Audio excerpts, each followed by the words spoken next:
ಈಗ ನಮ್ಮೆಲ್ಲರ ಯುವ ನಾಯಕರು, ರಾಜ್ಯ ಯುವ ಘಟಕದ ಅಧ್ಯಕ್ಷರು ಆಗಿರ್ತಕ್ಕಂಥ ನಿಖಿಲ್ ಕುಮಾರಣ್ಣವರು ತಮ್ಮನ್ನು ಉದ್ದೇಶಿಸಿ ಮಾತನಾಡ್ತಾರೆ.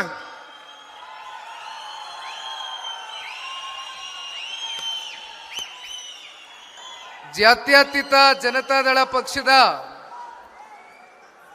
ಜನತಾ ಸಮಾವೇಶ ಹಾಗೂ ಬೆಳ್ಳಿ ಹಬ್ಬ ಆಚರಣೆ ಮಾಡ್ತಾ ಇರತಕ್ಕಂಥ ಈ ಒಂದು ಶುಭ ಸಂದರ್ಭದಲ್ಲಿ ಬೆಂಗಳೂರು ನಗರದಲ್ಲಿ ವಿಶೇಷವಾಗಿ ಇವತ್ತಿನ ಈ ಒಂದು ಐತಿಹಾಸಿಕವಾದಂಥ ಒಂದು ಮೈಲಿಗಲ್ಲು ಸಾಧನೆ ಮಾಡ್ತಾ ಇರತಕ್ಕಂಥ ಈ ಒಂದು ಕಾರ್ಯಕ್ರಮದಲ್ಲಿ ಭಾಗವಹಿಸಿರ್ತಕ್ಕಂಥ ಬೆಂಗಳೂರು ನಗರದ ಎಲ್ಲ ಪ್ರಜೆಗಳಿಗೆ ಪಕ್ಷದ ಒಬ್ಬ ಯುವ ಕಾರ್ಯಕರ್ತನಾಗಿ ಪಕ್ಷದ 25 ವರ್ಷ ಪೂರೈಸಿದ ಈ ಒಂದು ಶುಭ ಗಳಿಗೆಯಲ್ಲಿ ತಾವೆಲ್ಲರೂ ಕೂಡ ಬಂದು ಪಕ್ಷಕ್ಕೆ ಆಶೀರ್ವಾದವನ್ನು ಮಾಡುವ ಮೂಲಕ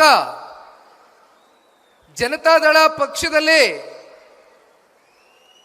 ನಾವೆಲ್ಲರೂ ನಿಮ್ಮ ಜೊತೆಯಲ್ಲಿ ಬೆಂಗಳೂರು ನಗರದ ಜೊತೆ ಇದ್ದೇವೆ, ಹಿಂದೆಯೂ ಇದ್ವಿ, ಮುಂದೆಯೂ ಇರ್ತೇವೆ ಅಂತಕ್ಕಂಥ ವಿಶ್ವಾಸವನ್ನು ತುಂಬಿಸಿರ್ತಕ್ಕಂಥ ಎಲ್ಲ ಬೆಂಗಳೂರಿನ ನನ್ನ ಮಹಾಜನತೆಗೆ ನನ್ನ ಕೋಟಿ ಕೋಟಿ ಪ್ರಣಾಮಗಳನ್ನ ಅರ್ಪಿಸುತ್ತಾ, ವೇದಿಕೆ ಮೇಲೆ ಇವತ್ತಿನ ಈ ಕಾರ್ಯಕ್ರಮದ ಅಧ್ಯಕ್ಷತೆಯನ್ನ ವಹಿಸಿರ್ತಕ್ಕಂಥ ಪಕ್ಷದ ವರಿಷ್ಠರು, ಮಾಜಿ ಪ್ರಧಾನಮಂತ್ರಿಗಳು ಸನ್ಮಾನ್ಯ ಶ್ರೀ ದೇವೇಗೌಡರು ಸಾಹೇಬರ ಮಾರ್ಗದರ್ಶನದಲ್ಲಿ ಇವತ್ತಿನ ಈ ಕಾರ್ಯಕ್ರಮ ಪ್ರಾರಂಭ ಆಗಿದೆ. ಇವತ್ತಿನ ಈ ಕಾರ್ಯಕ್ರಮದ ಕೇಂದ್ರ ಬಿಂದುಗಳು ಕರ್ನಾಟಕ ರಾಜ್ಯ ಕಂಡಂತ ಅಪರೂಪದ ನಾಯಕರಾಗಿರ್ತಕ್ಕಂಥ ಮಾನ್ಯ ಮಾಜಿ ಮುಖ್ಯಮಂತ್ರಿಗಳು, ಕೇಂದ್ರಿನ ಸಚಿವರಾಗಿರ್ತಕ್ಕಂಥ ಸನ್ಮಾನ್ಯ ಶ್ರೀ ಕುಮಾರಣ್ಣ ಅವರ ಒಂದು ಅಧ್ಯಕ್ಷತೆಯಲ್ಲಿ, ಅವರ ಒಂದು ಉಪಸ್ಥಿತಿಯಲ್ಲಿ ನೆರವೇರ್ತಕ್ಕಂಥ ಈ ಕಾರ್ಯಕ್ರಮ ಜೊತೆಯಲ್ಲಿ ಸಾಕಷ್ಟು ಜನ ಜನತಾದಳ ಪಕ್ಷದ ಹಾಲಿ ಶಾಸಕರು, ಮಾಜಿ ಶಾಸಕರು, ವಿಧಾನ ಪರಿಷತ್ನ ಸದಸ್ಯರು ಸೇರಿದಂತೆ 5 ಕಾರ್ಪೊರೇಷನ್ನ ಅಧ್ಯಕ್ಷರುಗಳೇನಿದ್ದಾರೆ, ಜೊತೆಯಲ್ಲಿ ವಿಶೇಷವಾಗಿ ಯಶವಂತಪುರ ಕೊಮ್ಮಘಟ್ಟದಲ್ಲಿ ನಡೀತಾ ಇರತಕ್ಕಂಥ ಈ ಕಾರ್ಯಕ್ರಮದ ಅತಿ ಹೆಚ್ಚು ಜವಾಬ್ದಾರಿಯನ್ನು ಹೊತ್ತಿರ್ತಕ್ಕಂಥ ವಿಧಾನ ಪರಿಷತ್ನ ಸದಸ್ಯರು, ಈ ಭಾಗದ ನಾಯಕರಾಗಿರ್ತಕ್ಕಂಥ ಮಾನ್ಯ ಜವರೇಗೌಡರು ಮತ್ತೆ ಕ್ಷೇತ್ರದ ಎಲ್ಲ ಮುಖಂಡರುಗಳು ಹಲವಾರು ದಿನಗಳಿಂದ 5 ಕಾರ್ಪೊರೇಷನ್ನ ಅಧ್ಯಕ್ಷರುಗಳ ಒಂದು ಸಹಕಾರದಿಂದ ಇವತ್ತು ಬಹಳ ದೊಡ್ಡ ಮಟ್ಟದಲ್ಲಿ ಒಂದು ಕಾರ್ಯಕ್ರಮವನ್ನು ಸಾಕಾರಗೊಳಿಸ್ತಕ್ಕಂಥದಕ್ಕೆ ನಿಮ್ಮೆಲ್ಲರ ಪ್ರಾಮಾಣಿಕ ಪ್ರಯತ್ನಕ್ಕೆ ಪಕ್ಷದ ಒಬ್ಬ ಯುವ ಕಾರ್ಯಕರ್ತನಾಗಿ ನಿಮ್ಮೆಲ್ಲರಿಗೂ ಕೂಡ ಧನ್ಯವಾದಗಳನ್ನ ತಿಳಿಸ್ಲಿಕ್ಕೆ ಬಯಸ್ತೇನೆ. ಈಗಾಗಲೇ ಸಮಯ 1 ಗಂಟೆ ಆಗಿದೆ. ಇನ್ನು ಸನ್ಮಾನ್ಯ ದೇವೇಗೌಡರು ಸಾಹೇಬರು ಮತ್ತೆ ಅಂತಿಮವಾಗಿ ಸನ್ಮಾನ್ಯ ಕುಮಾರಣ್ಣ ಅವರ ಮಾತುಗಳನ್ನ ಕೇಳಲಿಕ್ಕೆ ತಾವೆಲ್ಲ ಸಹಸ್ರಾರು ಸಂಖ್ಯೆಯಲ್ಲಿ ಬಂದು ಸೇರಿದ್ದೀರಿ.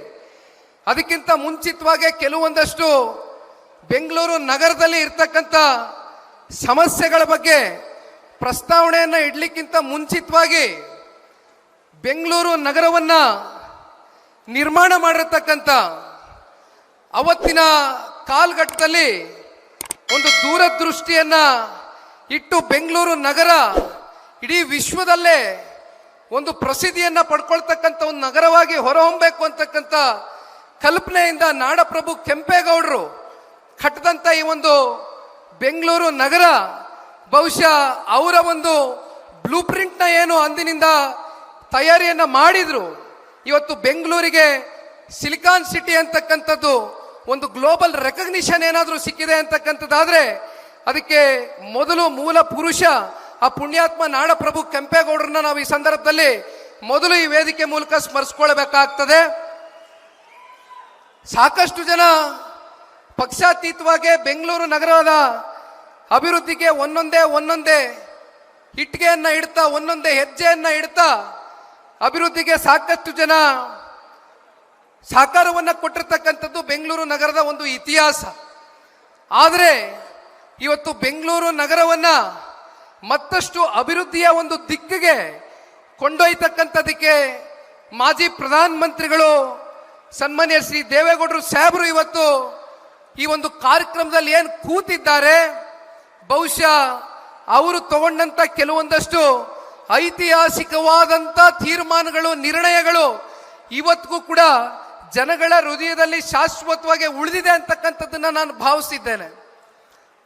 ಸನ್ಮಾನ್ಯ ದೇವೇಗೌಡರು ಸಾಹೇಬರು 94ನೇ ಇಸ್ವಿಯಲ್ಲಿ ಇವತ್ತೇನು ಸಾಕಷ್ಟು IT-BT ಸೆಕ್ಟರ್ಗೆ ಖ್ಯಾತಿಯನ್ನ ಹೊಂದಿರತಕ್ಕಂಥ ಬೆಂಗಳೂರು ನಗರ, ಅಂದಿನ ಕಾಲಘಟ್ಟದಲ್ಲಿ ಅವರು ಮುಖ್ಯಮಂತ್ರಿಗಳಾದಂಥ ಸಂದರ್ಭದಲ್ಲಿ ಸಿಂಗಾಪುರಿನ ಸರ್ಕಾರದ ಜೊತೆಯಲ್ಲಿ ಮಾತನಾಡಿ ಒಂದು ಖಾಸಗಿಯ ಒಂದು ಕಂಪ್ನಿಯನ್ನ ವೈಟ್ ಫೀಲ್ಡ್ ನಲ್ಲಿ ITPL ನಲ್ಲಿ 69 ಎಕರೆ ಭೂಮಿಯನ್ನ ಕೊಡುವ ಮೂಲಕ 40,000 ಜನ ಯುವಕರಿಗೆ ಅಂದಿನ ಕಾಲದಲ್ಲಿ ಉದ್ಯೋಗವನ್ನ ಕೊಡ್ತಕ್ಕಂಥ ಕೆಲಸ ಮಾಡಿದ್ದು ಇದೇ ಪುಣ್ಯಾತ್ಮ ಸನ್ಮಾನ್ಯ ದೇವೇಗೌಡರು ಸಾಹೇಬರು.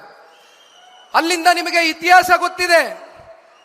ಮತ್ತಷ್ಟು ಪ್ರೋತ್ಸಾಹವನ್ನ ಕೊಡಬೇಕು. IT-BT ಸೆಕ್ಟರ್ ಇಡೀ ದೇಶದಲ್ಲಿ ಬೆಂಗಳೂರು ನಗರದಲ್ಲಿ ಅತಿ ಹೆಚ್ಚು ಸ್ಥಾಪನೆ ಆಗಬೇಕು ಅಂತಕ್ಕಂಥ ಕಲ್ಪನೆಯಿಂದ ಒಂದು ಕನಸನ್ನ ಒತ್ತಿ ಸನ್ಮಾನ್ಯ ದೇವೇಗೌಡರು ಸಾಹೇಬರು ತೆರಿಗೆ ವಿನಾಯಿತಿಯನ್ನ ಘೋಷಣೆಯನ್ನ ಮಾಡ್ತಾರೆ, ಟ್ಯಾಕ್ಸ್ ಹಾಲಿಡೇನ ಡಿಕ್ಲೇರ್ ಮಾಡ್ತಾರೆ. ಅದರಿಂದ ಇವತ್ತು ಬೆಂಗಳೂರು ನಗರದಲ್ಲಿ ಸಾಕಷ್ಟು ದೊಡ್ಡ ದೊಡ್ಡ ಹೆಸರಾಂತ ಕಂಪನಿಗಳು ಇವತ್ತು ಬೆಂಗಳೂರು ಅಂತಕ್ಕಂಥ ನಗರದಲ್ಲಿ ಸ್ಥಾಪನೆ ಆಗುವ ಮೂಲಕ ಸಾಕಷ್ಟು ಜನ ಯುವಕರಿಗೆ ಇಂದಿನ ದಿನದವರೆಗೂ ಕೂಡ ಉದ್ಯೋಗ ಸೃಷ್ಟಿಯಾಗಿರ್ತಕ್ಕಂಥದ್ನ ನಾವೆಲ್ಲರೂ ಕೂಡ ನೋಡಿದ್ದೇವೆ. ಇವತ್ತು ಮಾತನಾಡ್ತೇವೆ. ಪ್ರತಿನಿತ್ಯ ಬೆಂಗಳೂರು ನಗರದಲ್ಲಿ ಓಡಾಡ್ತಕ್ಕಂಥ ಬೆಂಗಳೂರು ನಗರದ ಜನತೆಯ ಮೊದಲನೇ ಸಮಸ್ಯೆ ಏನಪ್ಪಾ ಅಂದ್ರೆ ಟ್ರಾಫಿಕ್ಕಿನ ಸಮಸ್ಯೆ. ನೀವು ಎಲ್ಲಿಂದ ಎಲ್ಲಿಗೆ ಹೋಗಬೇಕು ಅಂತ ಹೇಳಿದ್ರು ಗಂಟುಗಟ್ಟಲೆ ನೀವು ನಿಮ್ಮ 2 ವೀಲರ್ಗಳಲ್ಲಿ, ನಿಮ್ಮ 4 ವೀಲರ್ಗಳಲ್ಲಿ, ಅಥವಾ ನೀವೇನು ಒಂದು ಮೆಟ್ರೋನಲ್ಲಿ ಹೋಗ್ತಕ್ಕಂಥದ್ದು ಒಂದು ಬಿಟ್ರೆ ಇವತ್ತು ಬಸ್ಗಳಲ್ಲಿ ಕೂಡ ನೀವು ಪ್ರಯಾಣವನ್ನ ಮಾಡಬೇಕಾದ್ರೆ ಗಂಟುಗಟ್ಟಲೆ ನೀವು ಟ್ರಾಫಿಕ್ನ ಸಮಸ್ಯೆಗೆ ಒಳಗಾಗಿದ್ದೀರಿ. ಸನ್ಮಾನ್ಯ ದೇವೇಗೌಡರು ಸಾಹೇಬರು ಬೆಂಗಳೂರು ನಗರದಲ್ಲಿ ಫ್ಲೈಓವರ್ ಅಂತಕ್ಕಂಥ ಕಾನ್ಸೆಪ್ಟ್ ಅನ್ನ ತಂದಂಥದ್ದು ಸಿರ್ಸಿ ಫ್ಲೈಓವರ್. ಬಹುಶಃ ಅದು ಸನ್ಮಾನ್ಯ ದೇವೇಗೌಡರು ಸಾಹೇಬರ ಕಾಲ್ಗಟ್ಟದಲ್ಲಿ ಬೆಂಗಳೂರು ನಗರಕ್ಕೆ ಮೊದಲನೆಯ ಫ್ಲೈಓವರ್ ಆದಂಥದ್ದು. ಬಹುಶಃ ಅದು ಒಂದು ದೊಡ್ಡ ಇತಿಹಾಸ. ಈಗ ಬೇಸಿಗೆಗಾಲ ಬಂದಿದೆ. ಈಗ ಎಲ್ಲ ಜನಕ್ಕೆ, ಬೆಂಗಳೂರು ನಗರದ ಜನಕ್ಕೆ ಬೇಕಾಗಿರ್ತಕ್ಕಂಥದ್ದು ಕುಡಿಯುವ ನೀರು. ಆ ಕುಡಿಯುವ ನೀರನ್ನು ಕೂಡ ಸನ್ಮಾನ್ಯ ದೇವೇಗೌಡರು ಸಾಹೇಬರು 4ನೇ ಹಂತದ ಕಾವೇರಿಯ ಜಲದಿಂದ ಇವತ್ತು ಬೆಂಗಳೂರು ನಗರಕ್ಕೆ ನೀರನ್ನ ಕೊಡ್ತಕ್ಕಂಥ ಕೆಲಸವೂ ಕೂಡ ಆದಂಥದ್ದು ಅವರ ಒಂದು ಕಾಲ್ಗಟ್ಟದಲ್ಲಿ. ಬಹುಶಃ ನಾವು ಮಾತನಾಡ್ತಾ ಹೋದ್ರೆ ಒಂದು 100 ಪುಟಗಳು, 1000 ಪುಟಗಳಷ್ಟು ಇವತ್ತು ದೇವೇಗೌಡರು ಸಾಹೇಬರ ಒಂದು ಸಾಧನೆ ಬೆಂಗಳೂರು ನಗರಕ್ಕೆ ನಿಜಕ್ಕೂ ಕೂಡ ಸೂರ್ಯ ಚಂದ್ರ ಹುಟ್ಟತಕ್ಕಂಥದ್ದು ಎಷ್ಟು ಸತ್ಯವೋ ಅಷ್ಟೇ ಸತ್ಯ. ಸನ್ಮಾನ್ಯ ದೇವೇಗೌಡರ ಬೆಂಗಳೂರು ನಗರಕ್ಕೆ ಕೊಟ್ಟಿರ್ತಕ್ಕಂಥ ಕೊಡುಗೆನ ಯಾರು ಕೂಡ ಅಳಿಸ್ಲಿಕ್ಕಾಗೋದಿಲ್ಲ, ಮರೆಮಾಚಲಿಕ್ಕಾಗೋದಿಲ್ಲ.